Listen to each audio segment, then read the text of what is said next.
ठीक हो रहा है दुर्योधन। ईश्वर की कृपा से या आपके छल से मम्माश्री।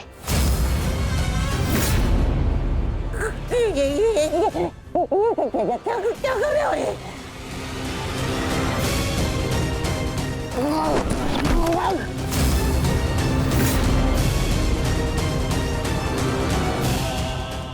स्मरण कीजिए कि मैंने क्या कहा था। विराट पर प्रस्थान से पूर्व मैंने क्या कहा था मम्माश्री? क्या कर रहे हो? अपने मामा पर प्रहार कर रहे हो? और जो आपने मेरी पुत्री के साथ में किया वो क्या था?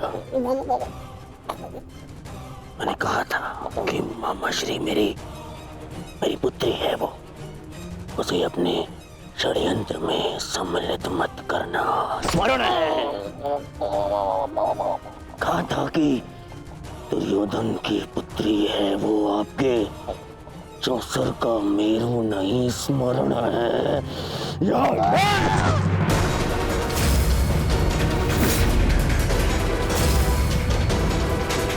छल किया आपने मेरे साथ। अब स्वीकार कीजिए, स्वीकार करिए सत्य को कि आप कभी लक्ष्मणा का विवाह उत्तर से कराना ही नहीं चाहते थे। स्वीकार कीजिए कि आप लक्ष्मणा को यहाँ लाए ही थे ताकि आप उसका विवाह राम के साथ कराने की योजना बना सके। जो कुछ हुआ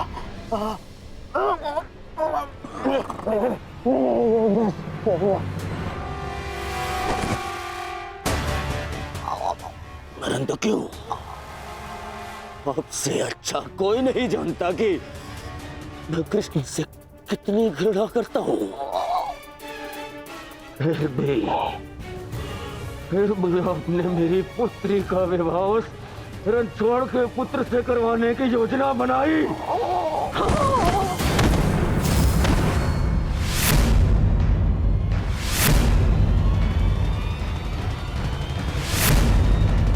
तुम्हारे भलाई के लिए, हस्तिनापुर के भविष्य के लिए, हमारी बच्ची लक्ष्मणा की प्रसन्नता के लिए किया मैंने।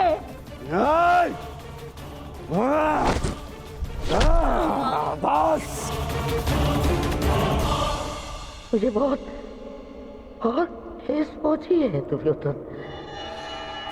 जिस भांजे के लिए मैंने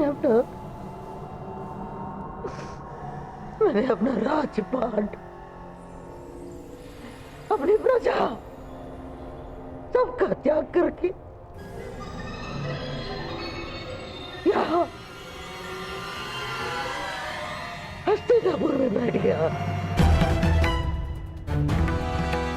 इसे इतना अपना माना मैंने कि अपने संतान को भी भूल गया।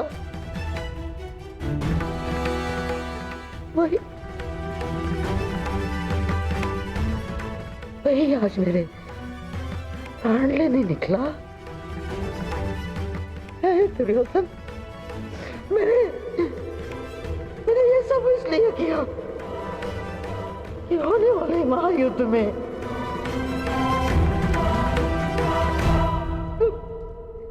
तुम्हें कोई हानि ना हो।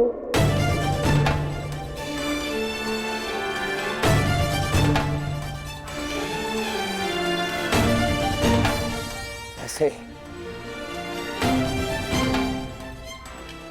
लक्ष्मणा का विवाह करा, उस शाम से विवाह करा। क्या मैं बिना युद्ध के पांडवों से जीत जाऊंगा? नहीं, परंतु पांडवों की विजय के मार्ग में बाधा अवश्य आएगी, बाधा अवश्य आएगी।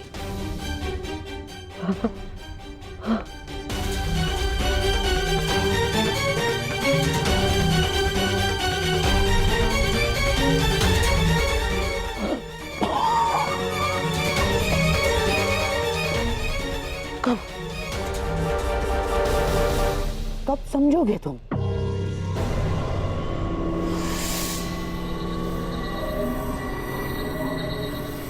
यदि यदि मैं ये ना करता तो कोई और करता,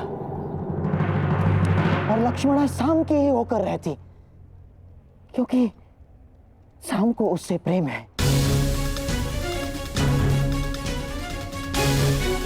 यदि इस एक विवाह के कारण हमारे बच्चे लक्ष्मणा के जीवन में आनंद और तुम्हारे चरणों में विजय, तो क्या बुराई है? यदि मेरे भांजे और नातिन का भविष्य इस एक विवाह के कारण सुरक्षित है तो क्यों नहीं? देखा ना तुमने, वासुदेव यदि हमारा साथ नहीं देंगे तो उन पांडवों का भी नहीं। अब हमें बलराम समेत किसी भी यादव योद्धा का भय नहीं, और ना द्वारका की नारायणी सेना का। दुर्योधन, अब इस युद्ध में हस्तिनापुर की विजय निश्चित है तो केवल इस विवाह के कारण।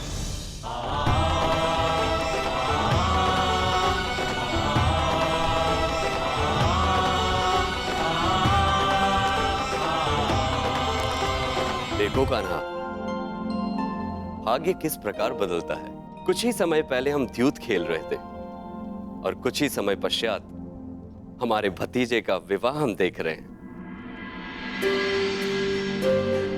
अरे, इन सब में तो हमें स्मरण ही नहीं रहा कि हमारा द्यूत अभी भी अपूर्ण है। माना कि मैं विजय के निकट हूं, परंतु प्रयास करोगे तो तुम अभी भी जीत सकते हो।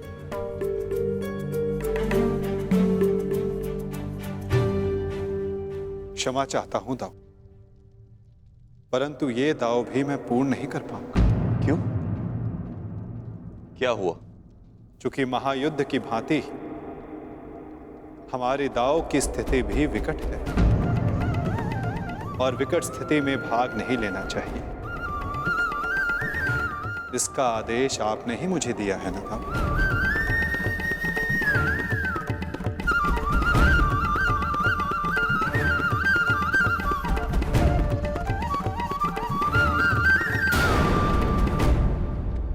कर दीजिए मुझे। क्या करूं मैं? जब एक पुत्री विदा होती है तो उसके पिता के आंखों में अश्रु होते हैं, परंतु मेरी इन आंखों में अश्रु है क्योंकि मुझे मेरे शत्रु के समक्ष झुकना पड़ा। कितना बड़ा मूल्य चुका रहा हूं मैं इस विजय का, मामा श्री। कितना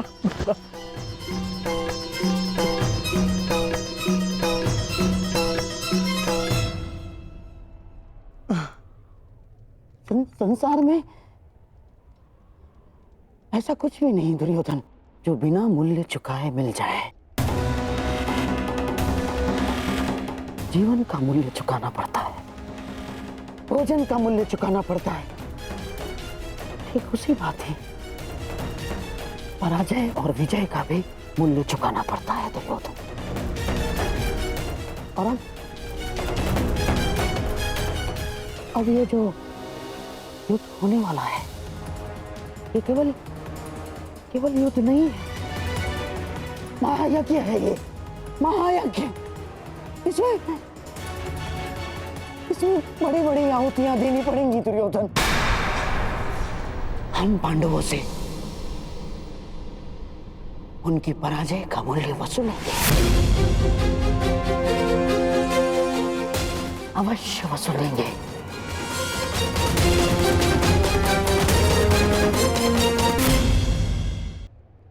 कान्हा,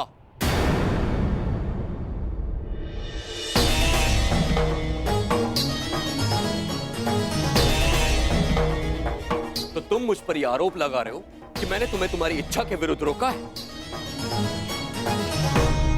नहीं दाऊ, मैं आप पर कोई आरोप नहीं लगा रहा। नहीं लगा रहे हो, तभी तुम हमारे अधूरे खेल को इस युद्ध से जोड़कर देख रहे हो। नहीं दाऊ, मैं तो ऐसे ही एक खेल के परिणाम के विषय में बात कर रहा हूं जो आज से 13 वर्ष पूर्व हस्तिनापुर में हुआ था। मैं तुम्हारे शब्दों का अर्थ भली भांति जानता हूं कान्हा। तो क्या अर्थ है मेरे शब्दों का? यही कि तुम कुरुवंश के बीच होने वाले इस महायुद्ध में भाग लेना चाहते हो। परंतु ये मत भूलो कान्हा, ये एक ही वंश के संतानों के बीच का युद्ध है।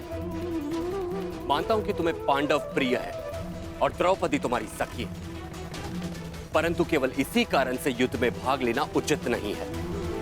दुर्योधन भी हमारा संबंधी है। विचार करो कान्हा, युद्ध में दोनों ओर से अपनों का ही रक्त बहना निश्चित है। तो क्या हमारे युद्ध में तटस्थ होने से क्या हमारे अपनों का रक्तपात नहीं होगा? क्या हमारे अपनों का रक्तपात रुक जाएगा दाऊ? परंतु हमारे हाथ हमारे ही अपनों के रक्त से नहीं रंगेंगे और हम अधर्म से बच जाएंगे।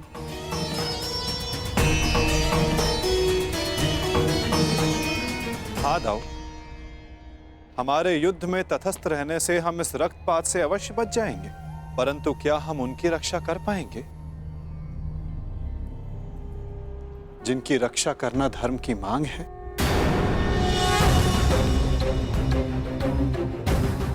क्या नदी की धारा में किसी को डूबते देखना धर्म है दाऊ, या उसे बचाने का प्रयास करना? यदि धारा को बदलना है तो वस्त्र के भीगने का भय त्यागना पड़ता है।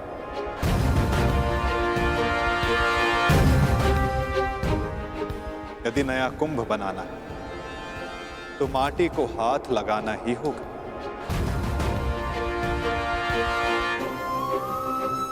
आप तो योद्धा हो दाऊ, क्या व्यू से बाहर रहकर व्यू को भेदा जा सकता है? यदि अधर्म का नाश करना है तो धर्म का पक्ष लेना ही होगा, क्योंकि धर्म युद्ध अपना धर्म ना निभाना भी अधर्म ही होगा ना दाऊ। हमने पहले भी अपने संबंधी के रक्त से अपने हाथों को रंगा है ताकि निर्दोष जनों रक्त के अश्रु ना बहाने पड़े। मामा कंस स्मरण है ना दाऊ?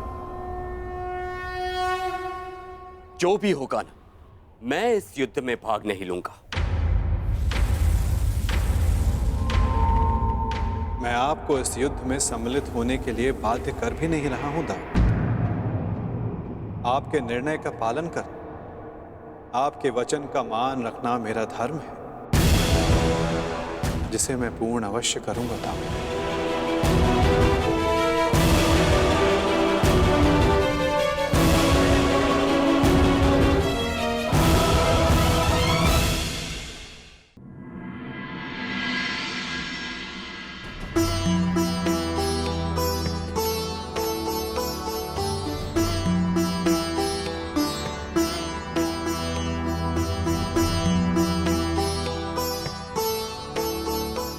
सदा सुखी रहो।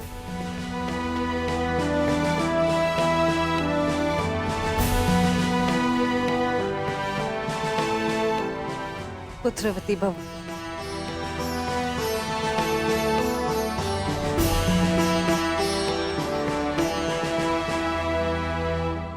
सदा सुखी रहो।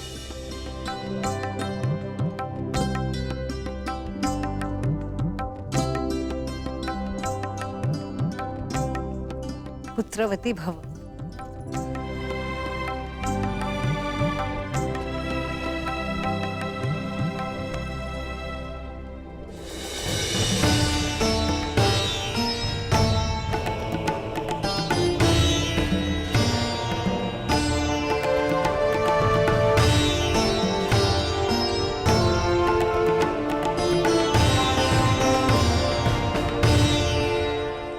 सदा सौभाग्यवती भव।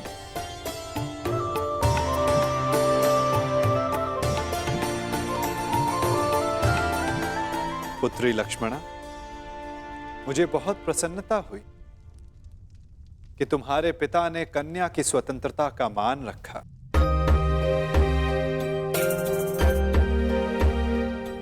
मुझे भी प्रसन्नता है दुर्योधन कि तुमने राजनीतिक शत्रुता से ऊपर आकर अपने पुत्री के हृदय की सुनी। उसके मन का मान रखा। संसार में हर किसी को अपना जीवन साथी चुनने का और अपने भविष्य के लिए निर्णय लेने का अधिकार है। छोटों का कर्तव्य है कि वे बड़ों के आज्ञा का आदर करें और बड़ों का धर्म है कि वो छोटों के निर्णय का मान रखें।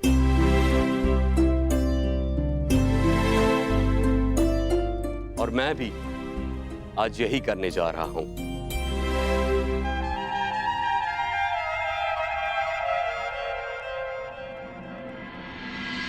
मुझे क्षमा कर देना कान्हा।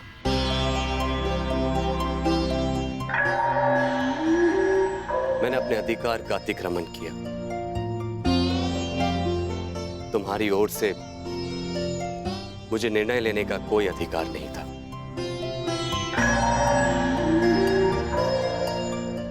होने वाले इस महासमर में तटस्थ रहने के मेरे अपने कारण हैं। इस युद्ध में भाग लेने के तुम्हारे अपने कारण हो सकते हैं। मैं तुमसे तुम्हारा कारण या तुम्हारा अधिकार छीनना नहीं चाहता। इसीलिए मैं तुम्हें अपने दिए हुए वचन से मुक्त करता हूं।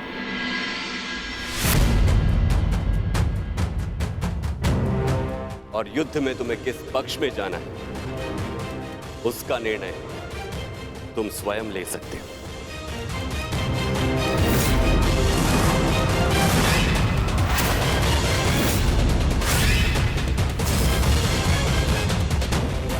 धन्यवाद था। मैं जानता था कि आप मुझे निराश नहीं करेंगे।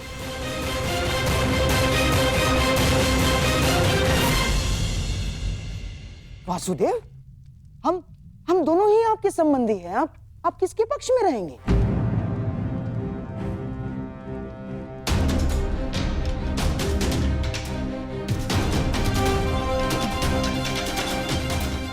ना, मेरे कहने का तात्पर्य ये है वासुदेव कि अपनों का रक्त बहाना क्या अधर्म नहीं होगा?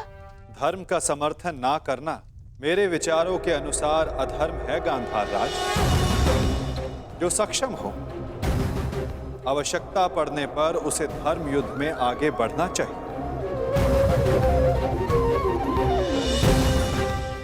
और मैं इस धर्म युद्ध में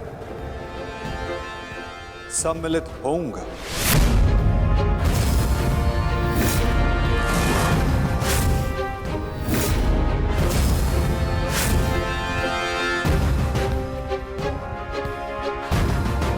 तो युद्ध में आप किसका समर्थन करेंगे वासुदेव? हमारा या पांडवों का?